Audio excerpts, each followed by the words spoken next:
Across 3 decades of births, Jessica Omwok's hands have been a map of the young arrivals to Manyata village in Kisumu.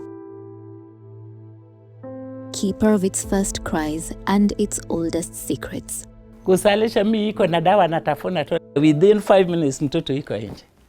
Jessica says she handles all manner of pregnancy-related complications. Iko wengine kama nashika mimba, iko na complication ya hiyo na kichwa naumwa, natapika, ako na uchovu, mguu na fora. Kama mimi napatia hiyo combination inakuwa tu sawa. To her, these are spirits to be soothed with ground herbs and whispered prayers. But in medical terms, those headaches, dizzy spells, swollen feet, coupled with a surge in blood pressure and protein in the urine, are the warning shots of pre-eclampsia. It strikes between 20 weeks of pregnancy and the fragile days after birth. When seizures start or a coma takes hold, it becomes eclampsia. For mother and child, this is the edge of danger. Delay can be fatal. In Kisumu, many expectant mothers place their faith in women like her. In 2021, fewer than 7 in every 10 births were guided by skilled hands, in a county where mothers still die too often. We realize that the cultural ethics or the cultural fabric is not something you can change. If you strongly believe in A, it's very difficult to change you, but we can work with A to deliver what we want. So we actually encourage the TBS to come with the mothers. By 2024, through effort and insistence, skilled deliveries climbed to every 9 in 10. And yet, death's shadow still hovers over the county's women. What does that mean for anybody? It means then that because you have a high skilled birth attendance, it means that these people come to the facility, but you still lose them. So what could be the problem? The answer lies in what happens after a woman walks through the hospital door. Maureen Waka's loss still burns in her chest. Her home should have been filled with the laughter of 4 children, but her body remembers the small flame, doused too soon. It started when she was only 26 weeks along. Migundo zilianza kufura, then kuchoka. Alafu hata nikitembea saa zingine nilikuwa naona ni kama naona kizunguzungu. I was not able to, sikuwa naona vizuri. Ndio sasa nikaanza kushuku, They were the first warning shots of preeclampsia. At the clinic, the numbers confirmed it. Her blood pressure was climbing. Huyo mwenye alinipima vitals ananiambia tu pressure yako ni kama iko juu, lakini next tutakuja kupima. Sasa sikujua ni mbaya aje kiasi gani. Ndio nikarudi nyumbani. In fact, sikumaliza nifike hiyo next visit. Kenye ilifanya mpaka nikadraw alarm nikaenda kwa hospitali, nilianza kuona some blood spots. Wakanipima, wakaniambia there is nothing much, but I need to do an ultrasound. Ilikuwa inahitajika around 900 shillings. Nikaambia daktari sina saa hizi, akaniambia enda utafute pesa. Nikarudi nyumbani. Kitambo nifike kwa nyumba yangu nikitembea pole pole na hiyo condition nilikuwemo, nilifika around 6. Usiku wa kitu around saa 6:30 ya usiku. Nikaona tumbo inaanza kuniuma sana. Nikachukua hiyo Panadol nilikuwa nimepewa nikameza. The pain haikuisha na penye ninaishi insecurities ziko. Nilibaki na option ya kuvumilia mpaka asubuhi. Kwa bahati mbaya bleeding ikaanza kuongezeka. From there ndio nikashtukia tu hiyo ujauzito ikatoka. After 2 days nilirudi district. So nilikuwa naomba tu hata ningeona tu hata sura ya huyo daktari. Nilikuwa najaribu kujiuliza kwa roho yangu kwani alinionaje mpaka kanirudisha nyumbani. Na ukiangalia pesa yenye unaambiwa ufanye nayo ultrasound na maisha ya mtoto, at least wangeangalia njia nyingine ya kunisaidia. Maureen's miscarriage was not an exception. It was a signal. In 2021, eclampsia accounted for just 29% of all stillbirths in Kisumu. By 2025, over half of stillbirths were associated with eclampsia. A year later, the warning returned. The symptoms refused to fade with her 4th pregnancy. Akaniambia, unasikia uchungu? Nikamwambia sijasikia uchungu sana, lakini maji ndio imepasuka. Akaniambia, mama irudi nyumbani. Nikamwambia hapana, venye ninasikia saa 6 toka nirudi, itabidi mnisaidie. Sister mwenye alikuwa hapo akaamua akanichukua vitals, wakapata pressure ziko juu. Baadaye ndio wakakuja wakasema ati tumefanya test ya mkojo, umepatikana uko na proteins. So kwa daktari ndio nilisikia kama wanaongelezana ati +2. So mimi nikatoka nikasema +2 kwa nini? Doctors moved quickly and administered magnesium sulfate to hold back the seizures before delivering the news that stilled the room. Kitu ya kwanza ukisikia CS, unaona ni kama sasa wewe uko between life and death. In fact hata hiyo life wekangi kwa kichwa. Unajuanga wewe sasa ni tayari ni mufu, wewe umesha kufa, unangoja tu utangazwe. So wakati niliambiwa kwenda CS, mara ya kwanza nilijaribu kukaa mgumu, nikamwambia mbona nisi push tu na nezae penya wengine niko nao wili nide push na nikaza. Ndio akaniambia hapana. Time yenye itachukua mpaka ukuje ukue full dilated, that's the language walitumia. Pressure zitakuwa bado zimekuumiza na mtoto pia atakuwa ameshachoka. In Kisumu, 1 in 4 women arriving for antenatal care already carries the silent markers of pre-eclampsia. Eclampsia cases have been climbing steadily from 196 in 2021 to 253 in 2025, claiming 16 lives along the way. While the entire county feels the pressure, Kisumu Central sits in the eye of the storm. As the urban epicenter, it bears the heaviest burden, recording between 77 and 126 cases annually. Mothers are coming in hypertensive even within their first pregnancies.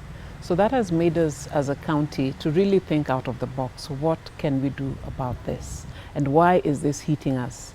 Globally, it is known that postpartum hemorrhage is a main cause of maternal mortality. But in Kisumu, we are actually 50-50 with hypertensive disorders where eclampsia falls and postpartum hemorrhage. Inside the walls of Lumumba Sub-County Hospital, a level 4 facility in the restless heart of Kisumu, these statistics take on a human face. The women who are more predisposed are younger and slightly older women who are presenting with their first pregnancy. So teenage pregnancies are definitely at a higher risk. So the case that stood out for me was a couple who had attempted to conceive for a very long time, and finally they conceived in their 40s. The patient developed preeclampsia during pregnancy as anticipated, was managed to try to push the pregnancy to term, but eventually we had to deliver early at about 34 weeks.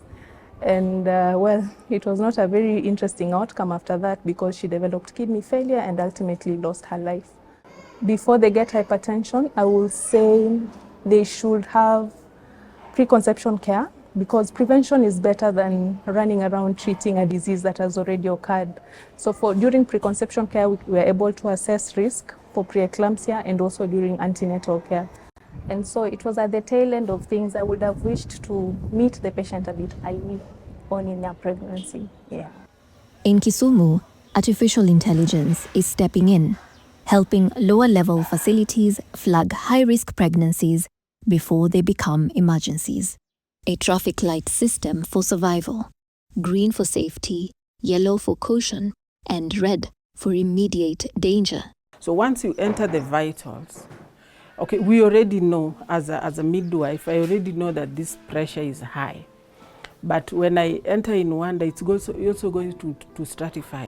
Whether it's mild, moderate, or high risk, Wanda will tell you what to do to that client. It will even tell you refer. Give this, and this, then you refer. A human being makes a diagnosis. So the AI tells the clinician that this one will need to be referred for an ultrasound because there's something wrong in it. So all these constellations are to help the health worker at a lower level to ensure that she's doing the right thing. Linet Omondi's story bends in a different direction, away from loss and towards a life that holds on. Hassan is a healthy, thriving little miracle who arrived at 37 weeks against all odds. Her pregnancy journey was a gamble with shadows. She had dismissed the looming signs of preeclampsia as mere pregnancy discomforts, delaying her first clinic visit until her belly finally betrayed her secret to her sister and the world. Nikishaamka tu hivi, I'm like, wah, na feel vibaya, hebu acha nipumzike hapa. Hakuna kenye nilikuwa nafanya kwa sistangu. Sasa yeye pia anaboeka, anasema huyo Linet kazi yake tu ni kukaa. Na pia wangu ninaenda clinic, nikamwambia clinic ndo nilienda juzi, I'm just okay, I'm fine. Later on nikiangalia headache ndo naambia mimi naumwa na kichwa but na mezanga dawa. By then I used to buy some meds kwa pharmacy, Panadol, sometimes ikizidi sana nanunua Zulu, but for her being that she has kids, akaniambia hapana, hebu twende Husi. Her sister had recognized the rhythm, the pounding headaches, the dizziness, blurry vision, and feet that seemed to have outgrown their shoes. She had walked this path before, in her last pregnancy. Unajua kama uko na malaria kuna dalili ingine, lakini hii kichwa uko na headache ingine yenye ukwangi nayo normal. Then kuona sio rahisi uone tu clearly. Hata mtoto akikuja na kazi ya ziada akwambie mami nisaidie, uwezi msaidia. Immediately venye niliingia that nurse, aliniangalia tu hivi akasema tu huyu ako na pressure, buka hapo kidogo. Hata venye aliniweka kando pressure yangu irudi chini, but my heart ilikuwa tu ina pounds, inasema tu ama mtoto wangu anataka kutoka. Na anataka kutoka 21 weeks. Nini ndo itafanyika with my life, with my marriage. At Jaramogi Oginga Odinga Teaching and Referral Hospital, she was stabilized and treated. After 3 days, she was sent back home with medicine. Sasa nilikuwa nazimeza once. Sometimes I used to not to kuzimeza. But later on, nitazimeza maybe nikisikia dizziness, amaka I'm having a slight of headache. Alafu pia kama tumbo inaniuma huku juu. At 37 weeks, her body reached a breaking point.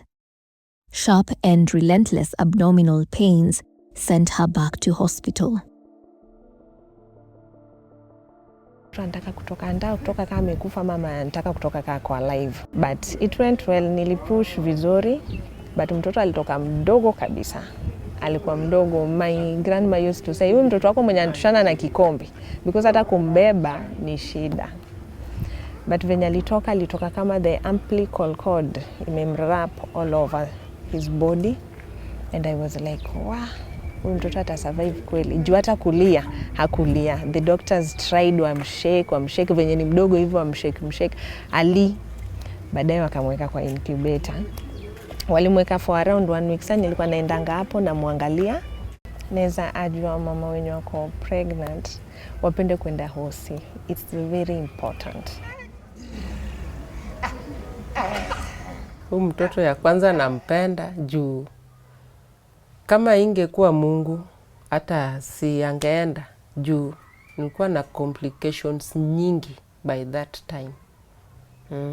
Na nikikompare na wenzangu wao wanapitia na wengi wao huwa wana miskari. Linet and Maureen's stories end in light. Many others do not. A study of 54 referral hospitals across the country found that preeclampsia and eclampsia stand among the deadliest threats to mothers. The 2024 Maternal and Perinatal Death Surveillance and Response Report confirms the pattern. A deadly mix of delays that turns manageable conditions like eclampsia fatal. For many, the care received is too little, too late, or too broken. For example, someone comes in with preterm labor. There is what you're supposed to intervene so that you prepare that baby to be, the baby's lungs to mature fast enough so that delivery can take place. But then most of the time we do not have those medications. I mean things like dexamethasone in our facility. Now we are forced to refer such a patient with no medication, and those medications are started later after they've arrived in the facility that we've referred. So that is a challenge. We would like that those medications be available so that we do not delay intervention.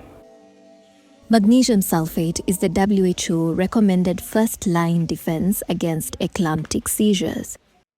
Yet, according to the Kenya Health Facility Census Report of 2023, nearly half of the facilities in the country don't have it.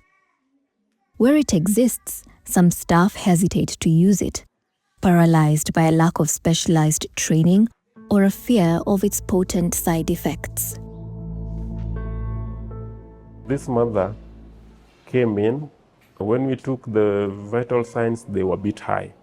When we took the sample for urinalysis, we were still waiting for the results. Unfortunately, this mother convulsed.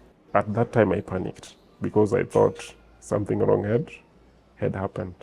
So we had to struggle with my colleague, who was the housekeeper, just to put the mother back to the couch. What we need was just to give this mother the magnesium sulfate. To me, it was quite challenging because that was the first time I was meeting undiagnosed preeclampsia, changing its condition to eclamptic condition. For Justus and his team at the Lumumba Hospital, that moment now feels distant.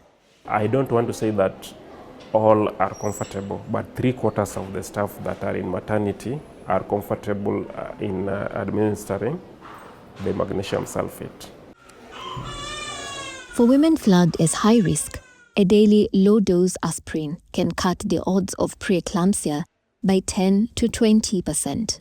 I do use it quite often actually in our high-risk clinic, and it has been shown to be effective in minimizing especially the severe forms of preeclampsia.